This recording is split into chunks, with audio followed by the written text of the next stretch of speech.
Nathan Ridges immediately shut his mouth when he saw me. All eyes in the room turned to me. "What are you doing here?" My brother, Lucas Everett, put down his glass and moved aside to make room for me.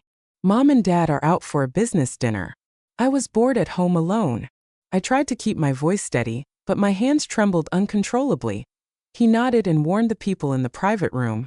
"My sister doesn't drink. None of you better force her." His friends laughed and teased. "Lucas, you treat your sister so well. What will you do when she gets a boyfriend?" Lucas rolled his eyes with a grin. "I'll have to check him out thoroughly. Not just any man is good enough for her."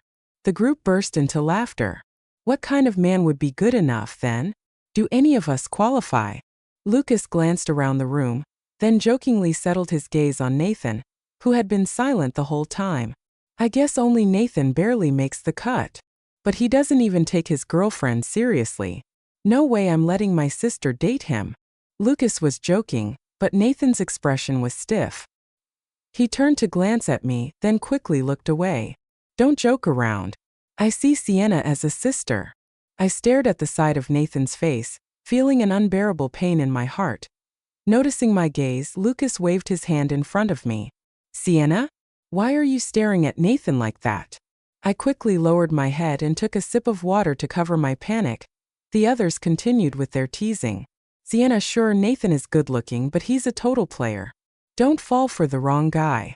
"Yeah, just now, he was saying his girlfriend is easy to fool because she's naive and soft-tempered. Can you believe that? I thought he was actually serious after dating her for years. Turns out, he said she chased him too hard, and he couldn't shake her off." "Right. And he never brings her around. Why do you think that is?" "Because he never planned to have anything long-term with her. Just earlier That's enough. Stop talking."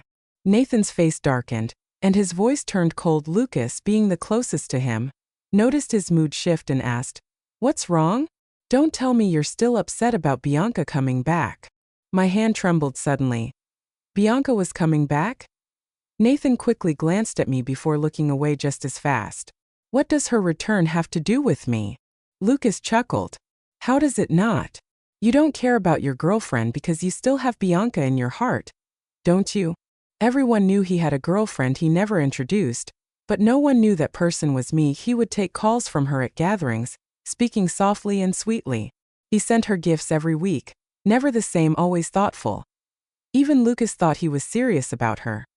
For 3 years, Nathan had treated me well, gentle, considerate, generous. He was the perfect boyfriend. The only condition he had was that we kept our relationship a secret. His reason? "You're still young." I believed him. Until just now, when I heard him say in a completely indifferent tone that I was nothing more than a pastime to him. Just a pastime. I really couldn't stay any longer, so I made an excuse to go to the restroom. I had barely stepped out when Nathan followed me. The warmth in his eyes from before was gone, replaced by an unreadable mix of cold indifference. My eyes stung, and before I could stop them, tears started falling. I couldn't believe it. I couldn't accept that the man in front of me had only ever seen me as a pastime. "Sienna." My heart trembled.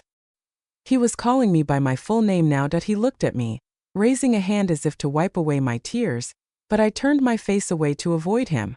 "I'm sorry." Just 3 simple words, yet they made everything between us clear. Nathan had been abroad for over a month. I had missed him so much that I couldn't even wait until the next day, so I had rushed over excitedly to join his friend's gathering. I never expected to uncover such a cruel truth. "Sienna, I'm really sorry." I wiped my tears away in frustration. "Nathan, don't you have anything to say to explain yourself?" He didn't look at me, his gaze fixed on the window outside. "I've never wronged you. In these 3 years, I think I've treated you well enough." I let out a bitter laugh.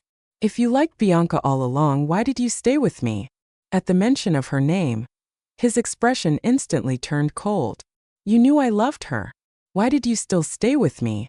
Isn't that just pathetic on your part?" His words sent a chill through my entire body. I opened my mouth to curse at him, but no sound came out. Suddenly, his phone rang. He glanced at the screen, and in an instant, his expression softened. Bianca. I had been right. It really was her. However, I had never guessed that Nathan never loved me. Not wanting to hear his conversation, I lowered my head and returned to the private room. Lucas and the others were still talking about Nathan. I bet he lashed out just now because of Bianca, Lucas said before taking another sip of his drink, looking like he had everything figured out. He went abroad this time just to see her but didn't even get to meet her. He only dared to watch her from a distance in secret. I thought he was in a relationship to move on from Bianca, but turns out that girl was just a distraction. His heart still belongs to Bianca, so that was why he went abroad. That was why he traveled abroad every month, telling me it was for work. Nathan has liked Bianca for years. He used to secretly draw portraits of her and lock them away in his cabinet, never letting anyone see them. My mind buzzed as I listened to them praise how deeply Nathan loved her, how much he had sacrificed for her. I forced myself to smile, but my body trembled uncontrollably. I bit my lips so hard that I tasted blood. Then Lucas suddenly changed the topic. But his girlfriend is the real victim here. He wasted her time for years and never even gave her a proper title. Lucas suddenly patted my shoulder. Sienna, I was just joking earlier. You can't be with Nathan, and you definitely can't believe anything he says. He's a complete piece of trash. His words sent a dull ache through my heart that it was too late. I had already believed him.